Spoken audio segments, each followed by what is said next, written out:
Seja muito bem-vindo ao Voltcast. O Voltcast é o podcast da Volt Robotics, onde a gente trata dos problemas que a gente costuma resolver. Normalmente, problemas complexos, de alto valor agregado, e com muito dado e com inteligência artificial, a gente consegue achar uma boa solução. E para a gente, uma boa solução é aquela que melhora a vida de muita gente. Então, a gente está sempre buscando elas, porque a gente gosta de melhorar a vida das pessoas. E hoje a gente vai falar sobre um tema que está super na crista aqui, né, do debate do setor, está super popular, tem várias notícias sobre ele, que é o LRCAP, o leilão de reserva de capacidade, mas a gente vai falar do leilão de reserva de capacidade para sistemas de armazenamento. E esse leilão ele tem algumas características diferentes. Ele tem uma característica de um empreendedor, ele fica meio parecido com o sistema de transmissão, né? Ele coloca o sistema de armazenamento para funcionar e ele tem que seguir as ordens do operador. E se ele atender bem essas ordens, ele tem lá uma receita fixa. E isso joga muito o foco, né, do leilão, da competitividade do leilão, para o capital, para a parte tributária. E aí, para montar esse podcast, a gente foi bem cuidadoso e trouxe duas pessoas que manjam muito dessas duas coisas, de dinheiro, né, e de tributos. Quem que a gente trouxe, Angélica? Vamos lá. Bom, nós trouxemos o Júlio Meirelles, Executive Director de Project Finance do Santander Corporate Investment Banking. Júlio trabalha na equipe de Project Finance do Santander desde abril de 2012. Atualmente lidera a cobertura setorial de energia, após anos atuando nas coberturas setoriais de saneamento básico, infraestrutura social e parcerias público-privadas. Atuando em Project Finance, Júlio atuou na execução de diversos mandatos de assessoria para processos licitatórios e leilões, bem como estruturação financeira para captação de recursos oriundos de diversas fontes, incluindo o mercado bancário e mercado de capitais, a projetos de infraestrutura que totalizaram investimentos nos mais relevantes setores e projetos de infraestrutura e energia no Brasil. Júlio Meirelles é graduado em Administração de Empresas pela Escola de Administração de Empresas de São Paulo, da FGV. Bem-vindo.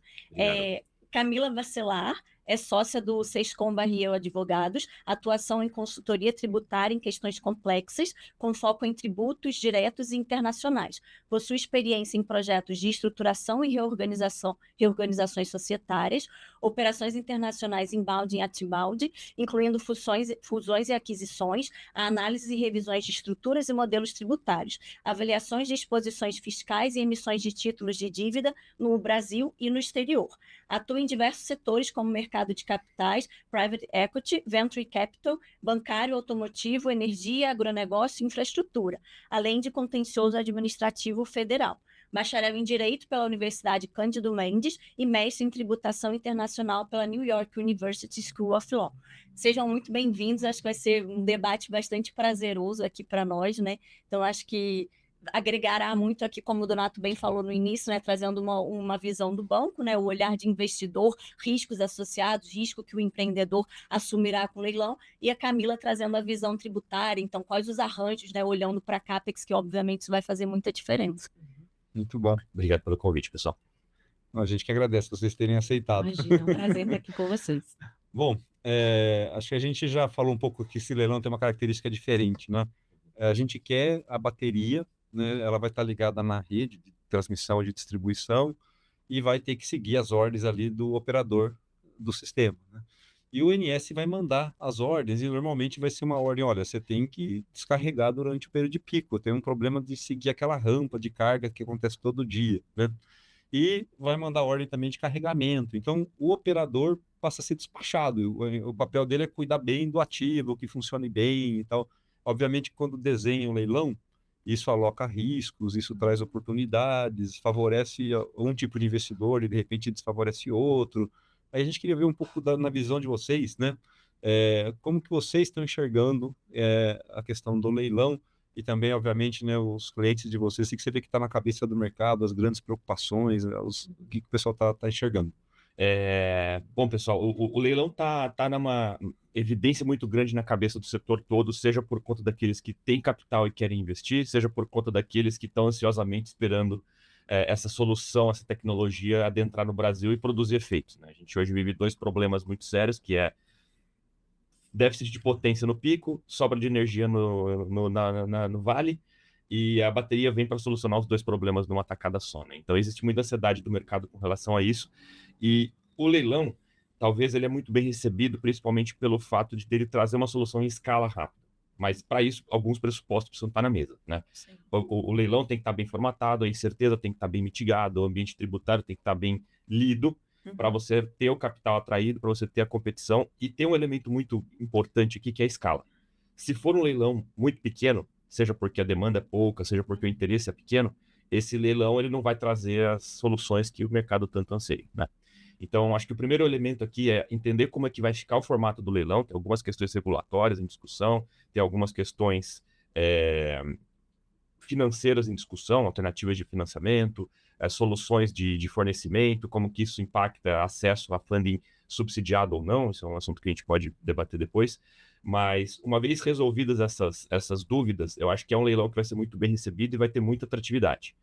E a atratividade dele vem em partes porque a gente tem um capital represado no Brasil, né? O setor de energias renováveis, que sempre foi um grande puxador de capital dos investidores, hoje ele está numa situação de dificuldade de atração de capital. E esse leilão ele pressupõe também um grande nível de previsibilidade. Então, quando você tem previsibilidade, você consegue acessar volumes maiores de capital que buscam esse refúgio mais seguro do ponto de vista de exposição a risco. Então, e esse é um jogo, quando você coloca, Donato, que é o jogo da receita por disponibilidade, esse é um jogo bem conhecido do setor já. Se a gente for pegar a lógica de transmissão, ela é jogada desse jeito. Ele é um leilão que ele pressupõe, eu sempre comento, ele pressupõe 4 principais aspectos na competição: custo de capital, eficiência de investimento, né? Quão rápido e barato você consegue fazer seus investimentos, custo de operação e taxa de retorno. Essas são as grandes equações que estão por trás de um leilão de transmissão.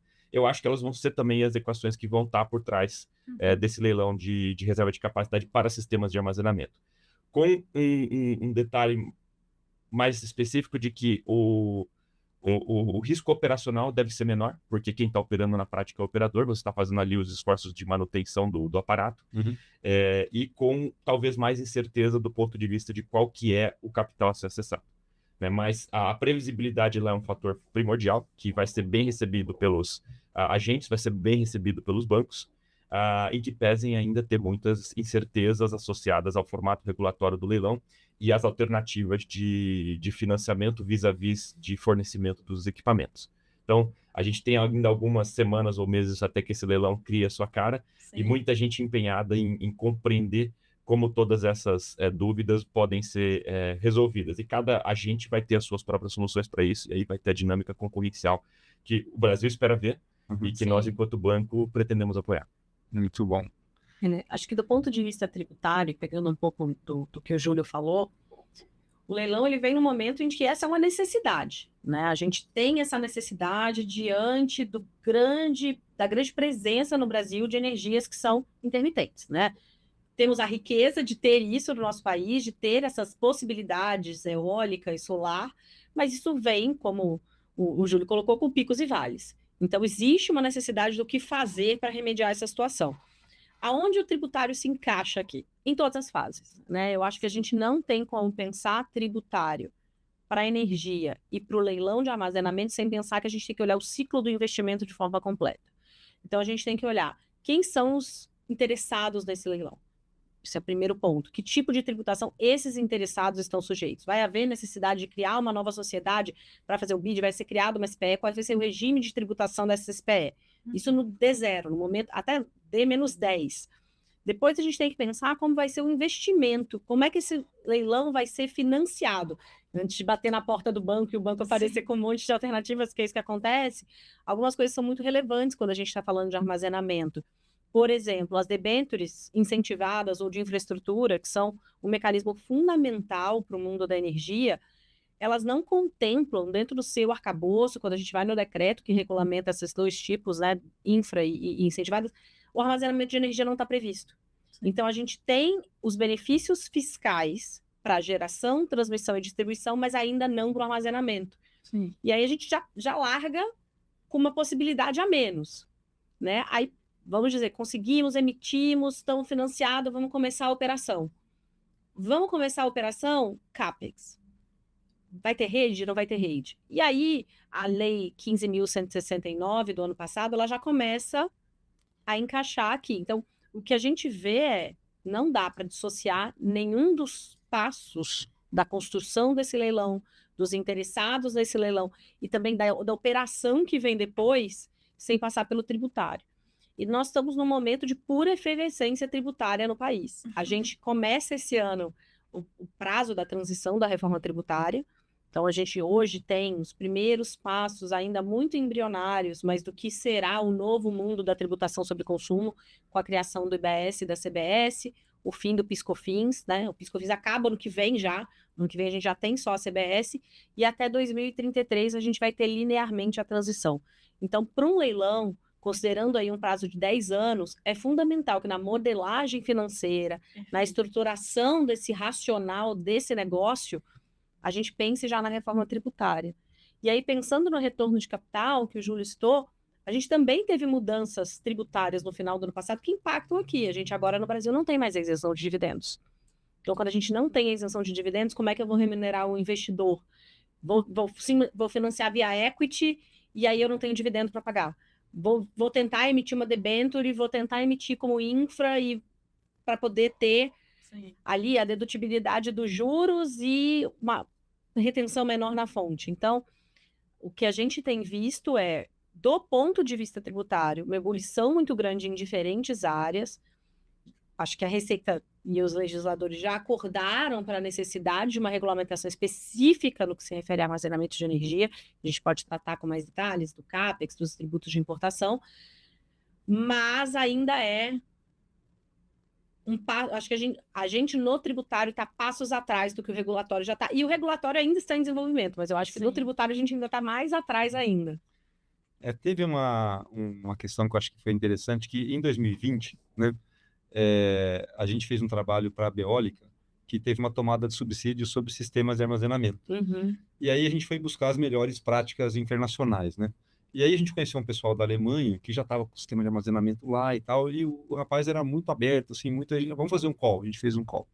E aí a gente falou, olha, a gente não quer tomar teu tempo, né? Mas a gente queria que você falasse para a gente quais são os 2 ou 3 maiores problemas que vocês estão enfrentando. E aí a gente ficou chocado, né? Por causa disso que ele falou o seguinte, ele falou lá em 2020, né? Olha, tem que tomar muito cuidado para o sistema de armazenamento estar definido bem em lei. Porque isso vai ter que impactar a parte ambiental, o fisco, tem muita gente envolvida num ativo novo, né? Então, essa foi a primeira dica dele.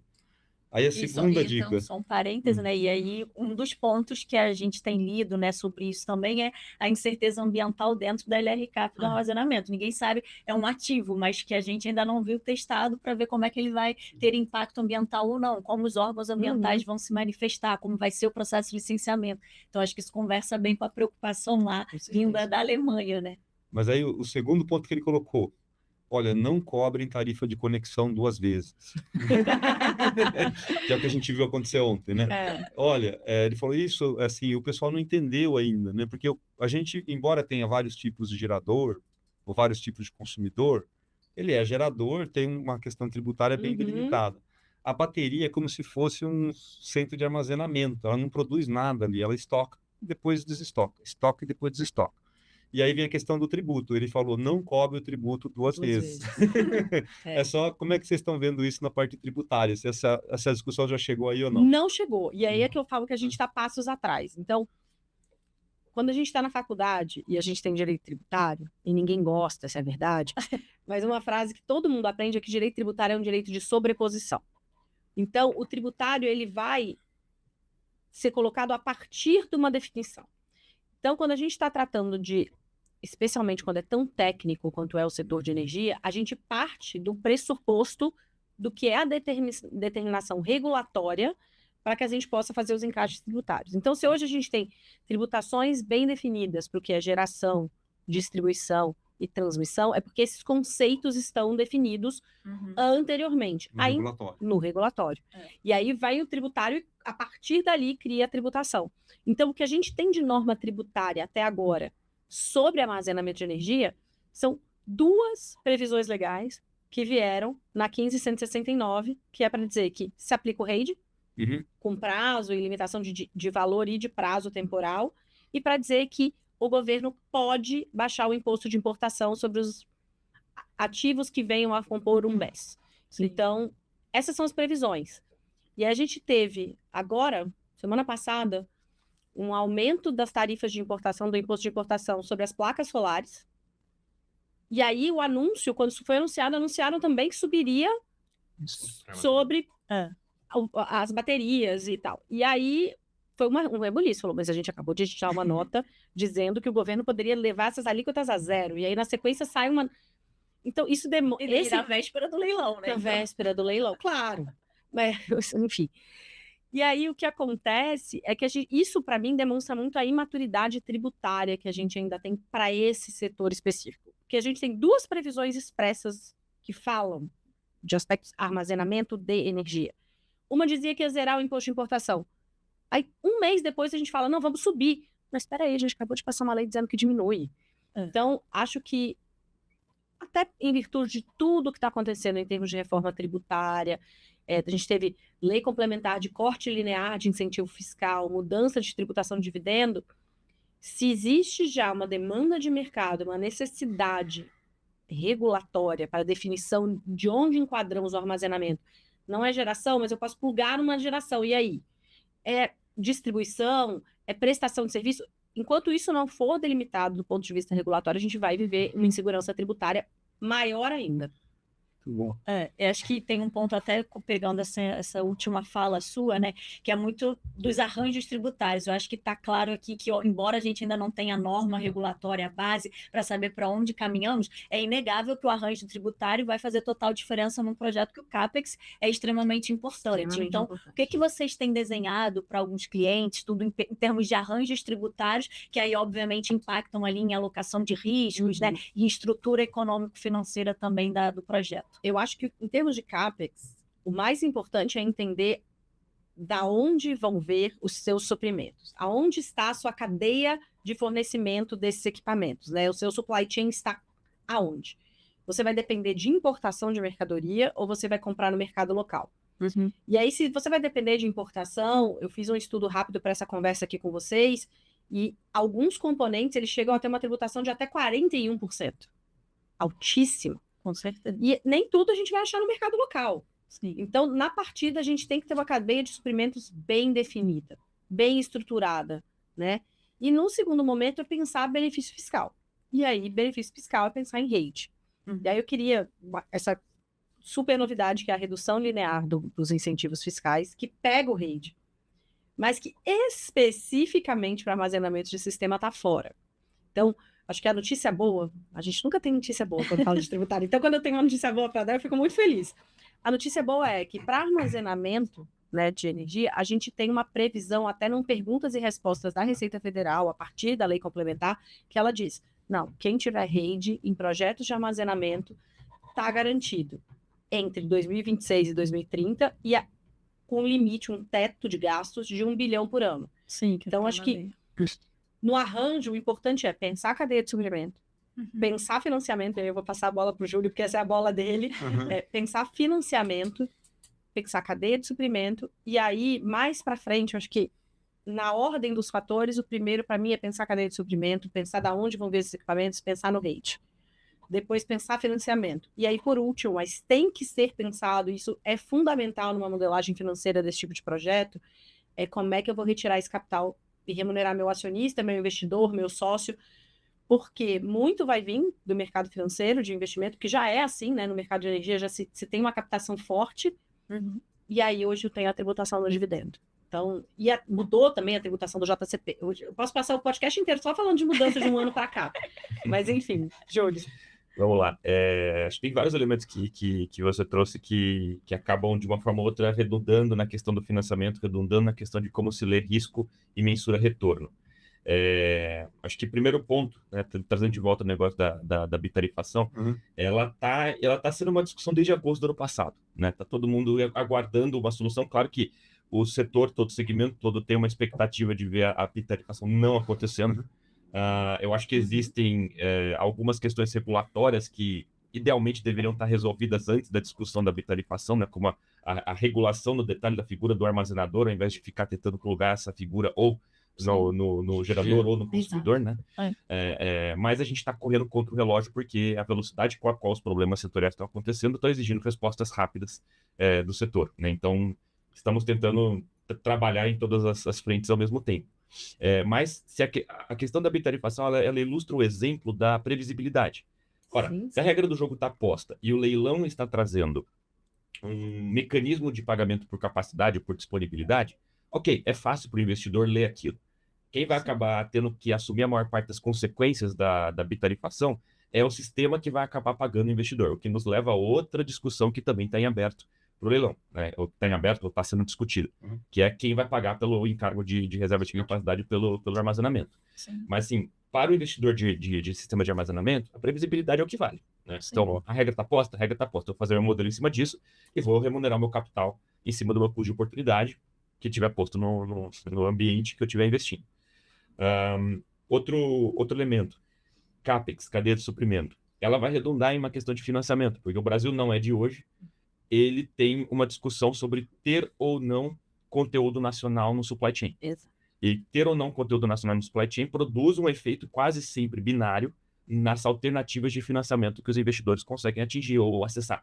Então, o funding público subsidiado na figura do BNDES, Fundo Clima, fundos constitucionais, fundos de desenvolvimento, tudo isso tem um regramento operacional que privilegia a cadeia nacional, por óbvio, estamos usando capital subsidiado para privilegiar a cadeia nacional.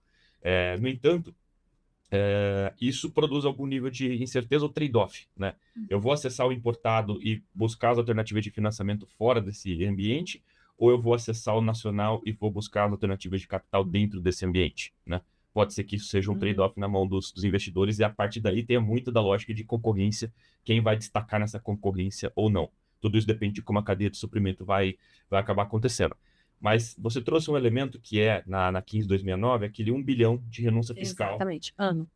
Se os anseios do setor forem atendidos, ora, esse é um setor para mais do que 1 bilhão por ano. Com certeza. E aí a pergunta é, quem acessa o incentivo fiscal e quem não acessa o incentivo fiscal? Como é que vai ser a fica? prioridade, né? Como é que fica a lógica? Assumindo que tudo vem de fora, né? Que é uma premissa que eu não vou me arriscar a definir aqui, mas ele coloca um teto em cima de uma renúncia fiscal que pode afetar muito um setor que deveria ser muito maior do que isso diante dos problemas. Aqui eu deixo até o Donato fazer a resposta o que se espera do leilão e o que seria a dimensão desse sistema de armazenamento para resolver os problemas que a gente tem imposto, né? E aí, quando a gente fala de alternativas de financiamento para fora do subsidiado, muitas ideias existem, muitos produtos financeiros existem. Tem seguro de agência de exportação de crédito para quem for importar, tem Ecoinvest, que é outra fonte de capital que o governo subsidiou de uma forma ou de outra. Tem as 12431, entendo que com algum nível de discussão ainda para poder acontecer, e os instrumentos de financiamento tradicionais no mercado de capitais e bancário brasileiro. Claro que provavelmente o custo desse capital é mais alto do que o custo do capital de BNDES, de fundos constitucionais, de fundos de desenvolvimento. Eu tenho, conforme você foi falando, Júlio, eu fui pegando algumas perguntas aqui, mas tem uma que eu queria, uma curiosidade, tá certo? Porque quando a gente falou muito aqui, é muito parecido com o leilão de transmissão e tal, mas a gente está acostumado que nos leilões, né, quando contrata energia, quando contrata reserva, quando contrata capacidade, ou quando contrata transmissão, o pagamento vem dos consumidores, tá certo? E nesse leilão, lá na lei, ele trouxe uma questão diferente que fala que vai ser pago pelos agentes de geração, de acordo com a metodologia a ser definida pela ANEEL. Então a gente não sabe quem vai pagar ainda, né? E isso, obviamente, quando você não sabe quem vai pagar, você não sabe qual que é o risco, né? Porque esses agentes podem ter claims, pode ter judicializar e tudo mais. Porque vai ter uma regra ainda e tudo mais, né? Isso muda o custo capital? Inserida uma incerteza sobre o risco de quem vai pagar, claro que muda. Nos leilões que você citou, todos eles, os tipos de leilões que você citou, todos eles estão associados a um risco sistema no pagamento. Ou seja, você entregou a implantação, você acertou a operação, a sua receita vai vir de um risco sistêmico, que é de o país continuar funcionando e consumindo energia. Ora, se o país está funcionando e consumindo energia, esse dinheiro está pingando. Tanto que os níveis de inadimplemento do segmento de transmissão são baixíssimos. Eles derivam pontualmente de problemas que um ou outro agente de mercado possam ter, mas são baixíssimos historicamente. todo mundo olha para o leilão de reserva de capacidade para sistemas de armazenamento, e eu, inclusive, na minha introdução aqui, olhei dessa forma, como leilão altamente previsível. Ou seja, ele parte da premissa de que é um risco sistêmico. Se não for um risco sistêmico, essa lógica está inteira mudada. Se houver um risco de inadimplemento por questões judiciais, essa lógica está toda mudada. Então, aquilo que a gente vê como prêmio de risco e custo de capital, seja ele o capital de terceiro sênior ou o capital dos investidores subordinado, tudo isso vai precisar ficar mais caro e esse prêmio de risco vai se impactar quem é que seja o pagador dessa conta na linha de receita dos armazenadores. Um outro ponto também em relação a risco, né, que acho que você falou logo no início, que o risco operacional estaria mitigado uma vez que a operação seria com a Inés. Mas nas conversas, olhando pelo outro lado, que a gente tem tido, tira um pouco do empreendedor dele fazer a gestão adequada ali de um equipamento que tem como característica a flexibilidade, né?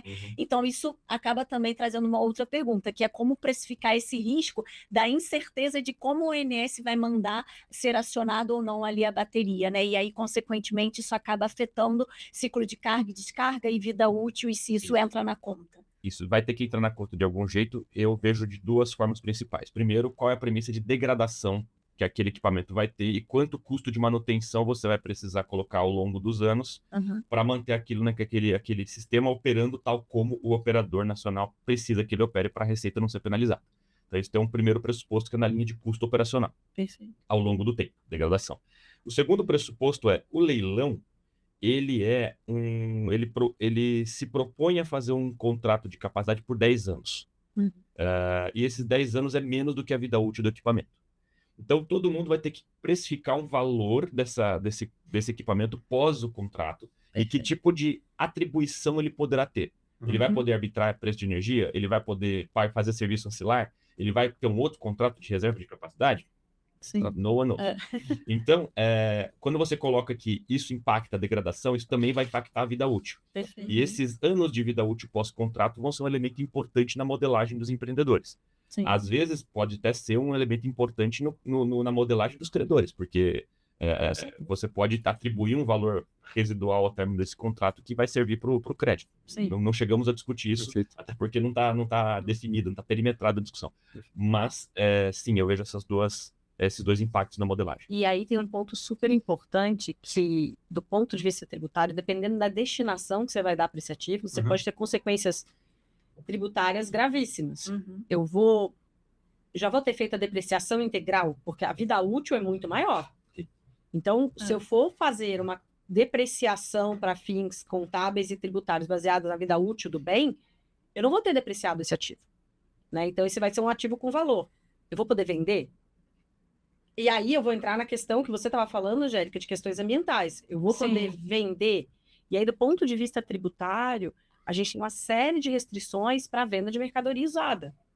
E para exportação de mercadoria usada. Então, você está comprando um ativo que tem um valor alto, que vai ser usado de acordo com as regras do leilão num período definido de 10 anos, que é curto para o tipo do ativo, que prevê uma receita fixa, e aí, até fugindo um pouco da minha raia, mas indo um pouco para o contábil, isso gera uma dificuldade enorme de classificar esse ativo. Porque ele é um ativo fixo, existente, que carrega um intangível em si, que é o contrato, né, que é gerado a partir do leilão, que pode gerar um ativo tributário de mais-valia, e tudo isso vai refletir no final, ao fim e ao cabo, isso tudo entra na DRE da empresa, que vai impactar seu fluxo de caixa. A gente teve um trabalho que foi até um pouco engraçado, né? A gente fez um mapa de calor, assim, onde que é melhor ter um BES, né? E aí, para que serve um BES? A gente falou, olha, um BES serve para você fazer arbitragem de preço. Essa é normalmente a maior fonte de receita de um BES. Um BES serve para você eliminar curtailment. Um BES serve para você trabalhar nas interrupções de curta duração. Elas deixam de existir com um BES, né? Eu botei um BES em casa, porque para testar, e é incrível. A hora que acaba a energia, os monitores de casa, nada pisca, fica tudo ligado. Nem sabe que nem faltou sabe luz. que faltou luz. Ele é pequenininho, coitado. Então, assim, dá 2, 3 horas ele apaga, mas é uma coisa interessante Mas dá ver. tempo de carregar o celular antes de faltar luz. E dá tempo de pelo menos conseguir saber onde estão as coisas, a chave dela. Exatamente, exatamente. Nada melhor do que falar de um produto conhecendo como ele funciona, Eu né? acho Então, fantástico. Eu achei isso muito bom, assim, nessa parte. O meu é para segurança, tá certo? Mas agora eu vou evoluir para tarifa branca, mas por enquanto ele tá lá. Então a gente fez essa lista. Vai depender da TUST e da TUST, que é um custo, então só que é o contrário. Então a gente fez um mapa e falou, olha, os melhores lugares para colocar um BESS são esses daqui. Só que a hora que a gente conversou com o operador, ele falou, não, olha, eu estou precisando realmente de rampa. E eu preciso injetar na ponta. Então, tem alguns pontos que vocês colocaram aí que eu não vou nem olhar. Eu falei, mas por quê? Né? A gente foi entender. Alguns pontos, por exemplo, tem curtailment no fim do dia. Falei, se eu já com as usinas que eu tenho, eu não consigo injetar no fim do dia, o BES é que não vai injetar, né? Então, falou, opa, então esses pontos, esse mapa, né? A gente vai ter que jogar fora. Na hora a gente pensou isso. Falou, vamos jogar fora e vamos fazer um novo mapa. O mapa que olha onde que eu consigo injetar bastante na ponta, que é o que o operador precisa. E é para isso que vai ser feito o leilão. Aí na conclusão foi, pega o mapa que a gente jogou fora e traz de volta. Porque nos 10 anos vale o segundo mapa. E daí do 11 para frente vale o primeiro mapa, né? E aí a gente falou, tá bom, vamos avaliar os dois, né? Só que aí realmente entra nessas questões de, e aí, se eu não sei cobrar o tributo do leilão, eu vou saber cobrar o tributo do resto, né? Então a gente também ficou muito, tem muita incerteza ainda sobre essas questões que mudam muito o fluxo de caixa e o retorno do capital, né? Exatamente. Mas eu tenho uma pergunta que envolve tributos e envolve dinheiro, né? Mas tributo e dinheiro andam de mão dada. Quando saiu a lei falou, vocês já comentaram do REID, né? Mas ela não falou nada da parte de ser um ativo prioritário, né? Projeto prioritário e a questão das debêntures incentivadas. Como é que vocês estão vendo isso? Essa porta está fechada? Ela pode abrir? Isso, não sei, para o banco acho que é bem interessante, para a parte tributária também. Posso começar? Só porque eu vou explicar um pouco. A gente tem previsão legal expressa que fala geração, distribuição e transmissão. Sim. Né? Então, armazenamento não está lá. Se a gente fosse super literal na interpretação da lei, não está lá. Me incomoda profundamente esse tipo de interpretação, porque a gente vive não só para o mundo de energia, mas num mundo extremamente dinâmico, e é impossível que uma legislação acompanhe todas as novidades do mundo fático e seja atualizada nessa velocidade. Isso é impossível, isso não acontece nem no país mais desenvolvido do mundo. Então, E se a própria lei, desculpa interromper, Por se a favor. própria lei trouxe justamente o armazenamento, elevando agora como uma atividade regulada, mais sentido ainda tem que o incentivo seja extensivo também ao armazenamento, como um setor regulado agora. Perfeito, é exatamente aí que eu queria chegar. Eu acho que existe uma coisa que, além da literalidade da norma, é a razão de ser da norma, o objetivo da norma. Sim. E não faz sentido, a meu ver, que quando a gente fala de incentivo para um mercado de energia, a gente deixe passar essa área, Sim. né? Vai ser uma discussão porque a Receita Federal é conservadora e é bastante literal. Mas, pensando na razão de ser dessas debêntures, a quem ela deseja atingir e até na restrição de capital que a gente tem nesses financiamentos públicos, né? Porque não há dinheiro em banco público que chegue para tudo isso. Então, acho que é fundamental que se adote uma interpretação ampliativa dessa norma. Há garantia de que será que a Receita vai adotar? Não. Mas até do ponto de vista jurídico, eu acho que dá para criar um racional que suporte a inclusão do armazenamento nessas previsões. Não sei o que vocês têm visto. O que a gente teve visto é um debate. Né? De fato, acho que quando, né, draftaram o 11964, ninguém pensou em sistemas de armazenamento. Se tivessem pensado, ele estaria lá. Exato. Pelo que você falou, né? Qual que é o impacto que isso traz e o que eu estou buscando com o espírito desse decreto. Aí, trazendo outros elementos, depende muito da regulação. Essa argumentação vai depender muito de como ficar regulado. Ora, se um armazenador pudesse ser equiparado a um PIE, produtor independente de energia, temos um órgão. Ele também será uma autorizatária, ou uma concessionária, ou uma arrendatária, ou uma permissionária de serviço de utilidade pública. E aí, estamos lá na 1243 do artigo 2º. Então, existem elementos que permitem uma argumentação nessa linha. Ora, se tivermos uma leitura muito rigorosa do que está posto no decreto, do que está posto na lei, vai ter a dúvida. Né? Sim. O que o mercado espera, e as discussões existem, na linha de, olha, como a gente consegue ter essa discussão e trazer clareza para esse aspecto. Uhum. Porque a agenda de armazenamento, ela é uma agenda que deveria ser tratada como estratégica. Sem dúvida. E não é nem que a gente está tirando de um bolso para pôr no outro, né? A gente está evoluindo uma agenda que já foi incentivada. A agenda de renováveis foi incentivada por várias formas, inclusive a 12431. Sim. Agora, a agenda a consequência natural, né? E nós, enquanto banco global, a gente vê isso, a consequência natural de incentivar ou de avançar muito na agenda de renováveis é depois precisar colocar armazenamento. Talvez É o que não pela aconteceu nos outros mercados, né? talvez não especificamente pela razão que o governo colocou, é rampa, né? O problema é rampa, é déficit de potência, mas tangencia a questão. Pode ser também, né? Pode ser também. Então, para mim, é uma consequência natural que deveria partir do mesmo produtor. Continua tão estratégico quanto. Tá? Essa é a discussão que a gente vem tendo. E aí, a 12431 se propõe a fazer o quê? Conectar com investidores de mercado de capitais, sobretudo pessoas físicas e, em alguma boa medida, pessoas jurídicas, fundos de infraestrutura, exclusivos, etc. A natureza do risco que está associado aos sistemas de armazenamento, ela é muito parecida com aquilo que tradicionalmente todos a gente fizeram no passado, com um detalhe. A discussão do curtailment, que não foi historicamente ponderada nas equações de risco-retorno, não na medida em que a gente está vendo, elas estão produzindo impactos em portfólio. Então, todos esses agentes estão, em alguma medida, investidos nas renováveis e o curtailment está prejudicando a qualidade da carteira, etc. Então, todo mundo também tem um interesse em fomentar isso e continuar apoiando isso para, de uma forma ou de outra, tirar esse risco, fazer a gestão desse risco de portfólio que hoje está pressionando todas as carteiras de investidores. Tá? Então, acho que tem várias formas de você conectar no elemento central. Como que a gente consegue desenvolver essa agenda no Brasil? Muito bom. Só um dado, né? A gente fez um estudo no ano passado, na verdade a gente fez para todos os anos, né? A gente falou o seguinte, olha, quando o operador está cortando o consumo, né?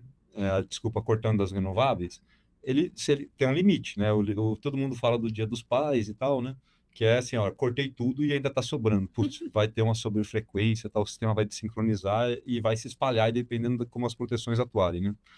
Aí o que a gente fez? A gente falou, vamos fazer o seguinte, vamos supor que 80% de corte, até 80% de corte, está mais ou menos seguro, tem uma margem que ele tem mais o que cortar. A partir daí, começa a ter uma certa borboleta no estômago, né? Ele fala, daqui a pouco eu não vou ter mais o que cortar. Tanto é que tem essa questão de plano emergencial e tudo mais, né? O ano passado, em 16 dias, a gente passou desse limite dos 80%. Então, assim, a gente bateu na trave, tá certo? Aí você fala, mas isso é normal? Não, em 2004 foi um dia. Em 2003, nenhum dia. Em 2022, desculpa, em 2023, nenhum dia. Então, a gente fala, nossa, realmente o risco está crescendo muito, o sistema de armazenamento, ele vem evitar até essa questão do colapso. Então, é uma pauta que é prioritária, que é estratégica, né? E pelo que vocês comentaram, né, até pegando essa questão, olha, se tiver bem definida a parte regulatória, a gente começa a pensar no resto, ele demanda uma discussão de estratégica, de alto nível, para a gente, olha, vamos ouvir partes diferentes, vamos ter um plano aqui de flexibilidade, onde o armazenamento é uma parte, e a gente não está vendo isso acontecer ainda, né? Mas eu acho que um dos grandes, assim, takeaways daqui é, olha, vamos focar na parte regulatória para dar essa segurança para o capital, para conseguir fazer conta, saber que tributo aplica, né? Acho que essa é uma coisa que vocês trouxeram que foi super, super relevante. E até complementando, né, que eu acho que era até um dos pontos aqui que eu tinha anotado para perguntar, acho que a gente já deu um passo muito grande, eu acho que como a gente debateu aqui exaustivamente, né, eu acho que é inegável a função do armazenamento, eu acho que a gente até já está atrasado realmente, mas é um indicador muito bom que a gente vai ter o primeiro leilão agora. Mas eu acho que, ao mesmo tempo que traz um incentivo novo e traz uma tecnologia nova, tem, obviamente, todas as incertezas, né? Então, de tudo que a gente discutiu, de tudo que vocês têm visto, quais seriam os pontos ali principais de aprimoramento do ponto de vista regulatório, tributário, do ponto de vista financeiro também, para que os próximos leilões sejam melhores do que esse está se desenhando? Eu já diria que a gente tem temas de aprimoramento para que esse primeiro leilão já já estamos atrasados nesse. Já seja, vamos falar, um cartão de visitas muito contundente do governo. Para que eu vim? Olha, vai ter oportunidade de investir capital aqui porque eu tenho essa demanda e essa demanda vai ser endereçada dessa forma. Eu tenho esse plano de ação nessa velocidade para essa escala. Isso para mim é fundamental, né? Então, eu diria que a discussão regulatória de formatar a figura regulatória do armazenador e entender quais custos e encargos estão associados a isso é o primeiro elemento. Então, na linha de receita, quem paga, na linha de custo, quanto paga. Sim. Eu diria que na sequência você colocar o leilão a tempo, e aqui tem um ponto que preocupa, que é a agenda eleitoral.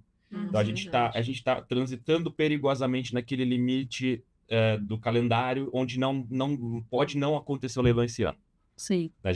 Falávamos em abril, agora já estamos falando de junho. Se for um pouquinho depois, a agenda Segundo eleitoral. semestre E aí todos os setores do Brasil, né? Saneamento, energia, tudo os leilões que são o catalisador de fomento de novos negócios aqui, tudo demora um pouco mais quando a agenda eleitoral está em maior evidência. Então, colocar o leilão no timing correto. E o timing correto para nós já é o quanto antes, né? Mas tem que tomar cuidado com a forma. Então, fazer o trabalho que tem que ser feito para esse leilão acontecer o quanto antes da melhor forma Tem possível. muita ponta solta ainda, né? Muitas indefinições, nota técnica, não saiu o benefício locacional que ainda não está certo. Exato. E aí eu colocaria aqui uma mensagem muito importante, está muito na cabeça dos clientes, escala. A maioria dos grandes nomes que devem ser os suspeitos usuais para esse leilão, eles vão ser mais atraídos tanto maior for a escala sinalizada. Né? Então, existem algumas dúvidas se esse vai ser um leilão de fato de 2 gigas, mas para além de não ser um leilão menor do que 2 gigas numa primeira experiência, você conseguir interpretar escalabilidade e recorrência. Acho que o pessoal, né, Donato e colegas já fizeram muito trabalho de entender qual é a demanda e o quanto que essa tecnologia traz de benefício, que tipo de efeito dá para entender como setor no médio e longo prazo, uma vez posto isso. Óbvio que isso tem que ser posto num certo volume. Esse volume está lido, todo mundo conhece. Como que a gente viabiliza esse volume e em que ambiente de negócios? Aí que esses leilões precisam acontecer de forma escalável e recorrente, num plano de ação bem montado, coordenado com EPE, ONS, todos os agentes de mercado, privados, públicos, consultores. Acho que a gente tem uma agenda muito preciosa para ser bem tratada nesse momento. E para mim, os elementos seriam agora esses. Então, vai estar o tamanho, a recorrência e a questão de quem paga e da receita e do custo. Eu resumiria em tamanho, escala, recorrência e forma regulatória, né? Que aí você vai ter o edital e o contrato bem formatado com clareza sobre quem paga. Figura do armazenador e tudo. É isso. Aí, pensando, uma palavra que a gente ouviu muitas vezes aqui durante essa conversa foi previsibilidade. E se tem uma coisa que a gente não tem no mundo tributário é previsibilidade. Então, a gente fica num binômio previsibilidade que é fundamental para você entrar num leilão dessa categoria e a insegurança que vem da ausência de normas que ditem como isso irá acontecer. Mas, pensando na audiência de vocês, né, onde eu acho que vale investir tempo e energia pensando no leilão e pensando em tributação, né? Acho que a gente teve algumas indicações da ANEEL falando que ela não irá se manifestar sobre qual é a tributação que se aplica dentro da reforma tributária. Então, se você vai construir uma precificação por um leilão, não só falando de armazenamento, mas de outros, se você vai construir uma precificação, você tem que fazer o cálculo da reforma tributária. Então, eu acho que o primeiro ponto que é crucial para quem estiver pensando nisso é, sim, precificar na melhor forma que for possível, sabendo que ainda existem elementos até para a reforma tributária que estão pendentes de definição, mas incluir isso na conta. Porque quem não incluir isso na conta vai ficar no campo da insegurança maior ainda, porque a gente não tem garantias de que isso vai representar um reequilíbrio econômico-financeiro de contratos. Então, esse é o primeiro ponto. Segundo ponto, vou voltar numa coisa que eu falei, supply chain, cadeia de suprimentos. Pensar com muita cautela nessa cadeia de suprimentos. E aí, pensando que acho que a Receita e os legisladores não foram provocados com foco. Algumas coisas foram resguardadas como o REID, mas o REID ele é PIS e COFINS. A gente está olhando PIS e COFINS, a gente não está olhando imposto de importação. A gente está olhando PIS e COFINS e ele vai se aplicar no âmbito da reforma tributária para IBS e CBS, né? Tem o teto. Então, quando a gente está pensando nesse tipo de incentivo de CAPEX, né, e que tem que passar por uma aprovação ministerial, quem chegar primeiro provavelmente vai ter mais acesso à composição desse teto. Então, se organizar pensar dentro da cadeia de suprimentos, pensar nesse incentivo fiscal e pensar financiamento, remuneração do acionista, qual é a melhor forma de colocar. A gente sabe que existe uma insegurança, mas eu acho que é fazer o exercício da melhor forma possível. A melhor forma possível é necessariamente a mais conservadora? Não necessariamente, mas é com os elementos que a gente tem na mão construir um modelo que seja robusto, que provavelmente vai ter muitas variáveis, Sim. né? E aí tentar trabalhar em cima desses cenários. Muito bom. O importante é que os cenários estejam desde o D0, né? Quem não tá, já tá muito atrasado. Exatamente, Angélica, exatamente. A gente brinca lá, eu sou do interior, a gente fala que é antes tarde do que mais tarde ainda. Né? Então, acho que a gente tem que Começar. correr realmente, né? Eu acho que vocês trouxeram uma questão importante, olha, a regulação bem feita, bem definida, né? Uhum. É o passo zero para todo mundo começar a fazer conta. Que foi o que seu amigo da tudo. Alemanha falou também. Nossa, pelo amor de Deus, façam isso. Há 6 anos Não, e atrás. está escrito na nossa contribuição, está escrito, olha, não façam isso, não façam isso. Façam isso, a prática regulatória e tudo mais, né? Mas a gente tem meio que caminhar para o fim, né? Por causa do tempo. Tem muito assunto para a gente conversar ainda, né? Mas Tem ainda uma lista de perguntas aqui, mas não vai dar para esse. a gente vai ter que conversar mais aí conforme as coisas forem amadurecendo. Mas eu queria agradecer demais aqui a participação de vocês, né? Muito, muito obrigado. Vocês trouxeram questões super importantes que o mercado está discutindo. Eu acho que isso é muito importante para quem nos assiste, né? E com certeza a gente deve continuar essa conversa aqui. Deve ter De desdobramento. repente, mais próximo, assim, já que o leilão já está lá para julho, né? De repente, quando as regras estiverem um pouquinho menos nebulosas, né? De repente, a gente conversa de novo, ver o que mudou de lá, daqui para lá, né? Aí se depara na próxima. E aí fala dos desafios que virão depois, né? Exato. As perguntas a gente vai ter, exatamente. Mas é isso. Obrigada. Pessoal. Obrigado pelo papo. Imagina, gente, muito nós que obrigado. agradecemos, foi ótimo. Acho que foram riquíssimas contribuições aqui, o debate extremamente proveitoso, né? Proveitoso, assim, produtivo, então acho que agregou bastante. Obrigada. Gente, muito obrigado. Obrigada. E a gente gostaria de agradecer você também, que nos acompanhou aqui no Voltcast, que a gente está falando da LR Cap. Continue nos acompanhando. Lá no Voltcast a gente tem episódios sobre abertura de mercado, uma visão de marketing diferente, né, sobre quem já viveu isso no setor de telecom.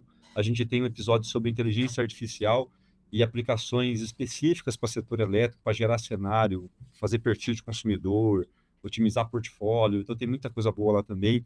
E também tem um outro podcast sobre tarifas inteligentes, que também é um tema que ajuda, conversa com o armazenamento. É meio que fala para o consumidor, olha, você não quer trabalhar um pouquinho que nem se fosse uma bateria, né? Consome nesse horário, não consome no outro, mas também é um jeito da gente dar sinais de preço, achar o sistema mais eficiente. Então, assista aos outros episódios e muito obrigado por ficar aqui com a gente e eu agradeço muito aqui os nossos convidados e a Angélica aqui pela organização do nosso podcast. Muito obrigado e até a próxima. Até o próximo